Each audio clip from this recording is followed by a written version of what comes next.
how it plays as you wait for these midterms. Increasingly, I mean, you see polls that are upside down from the administration point of view about the status of Obamacare in these state races.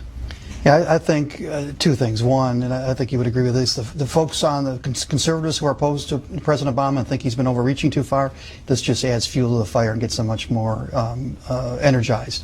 I don't see how this cuts in any way in the favor of the president. They were hoping that this would help get out their base, that people would feel like Obamacare is, which is very important to some minority communities. But I think this hurts the president much more than helps him. Did you catch that? Yeah, the thing about Obamacare, which is very important to some minority communities, I would say is, excuse me? Come again? Oh yeah, it's just, it's just those minority communities that use it, so what ifs. These guys don't know what Obamacare is. And it's not just this guy and this segment and his comments that lead me to that conclusion. Okay, again, this is Ron Fournier, who works with some irrelevant conservative publication. But Republican politicians across the board and conservative media figures, they genuinely don't know how Obamacare works. In fact, we should just do a thought experiment and, go out there in the middle of New York City or something and interview people who self-describe as conservatives or Republicans and just say, how does Obamacare work? Can you name me some provisions of the law? And just see what they say. The enemy of conservatives is giving them time to talk because they'll inevitably hang themselves and show how ignorant they are. Because if you think, it just helps minority communities, what are you talking about? It doesn't help a lot of people. What? No, first of all, Obamacare is split up into roughly 12,617 different provisions that all do different things. One of the things is the Medicaid expansion. That, of course, extends Medicaid to, it opens it up to more poor people. So if you make 133% of the poverty line or less, then you get coverage. Now, of course, some red states opted out of that, so the poor people in those places are screwed. But in other states, it actually helps tremendously. That's one aspect of it. That may or may not be loosely what he's referring to there. But then there's the individual mandate, and there's the exchanges. Does he not know what the exchanges are?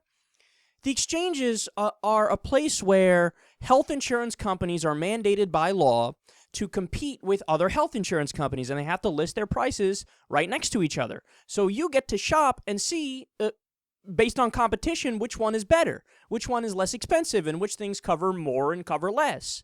And then after you decide which one you want to purchase, then you get a subsidy for the health insurance you purchase, and it lowers your cost. So me, for example, mine would have cost like $500 or $600, but it costs $250 because of the subsidy that I get under Obamacare.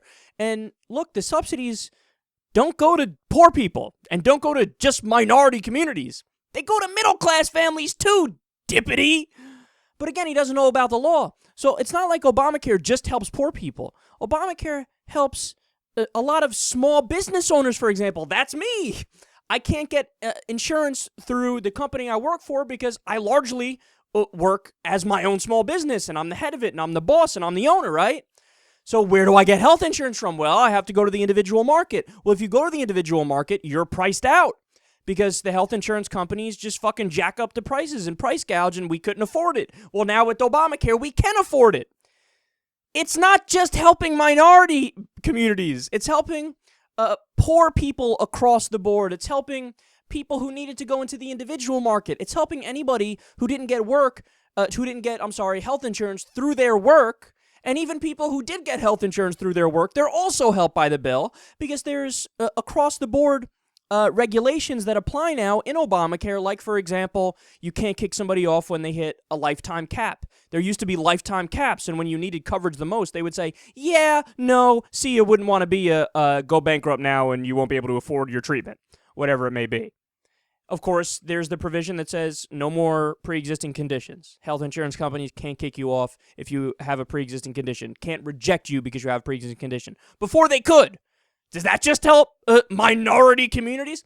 See, that's the thing. They don't know. They don't know what they're talking about. They speak about the bill as if it's the caricature of the bill that they made up.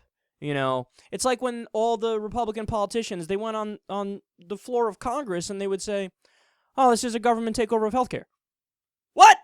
No, it's not. It's nowhere near that. I wish it was that, because that's the best system empirically, because all the other modern industrial nations have a universal healthcare system, a single-payer system that is from the government, right? I would love it if that was the case, but it's not that. That's the most liberal idea. Then you have a public option. We didn't even get that. And then you have the individual mandate, which is what we got, which is nowhere near a government takeover of healthcare. It's keeping the private insurance companies in control. So look, the conclusion is inevitable. Conservatives just don't fucking know what's in the bill. They don't know what's in the bill. They don't know what Obamacare is.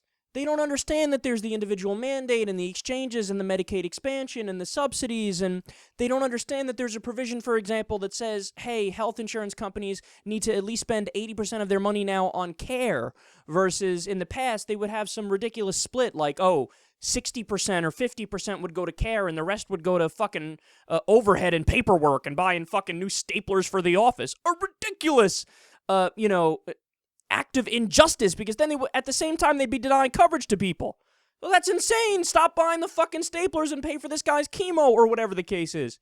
So they don't understand the law, but they arrogantly talk about it like they're experts.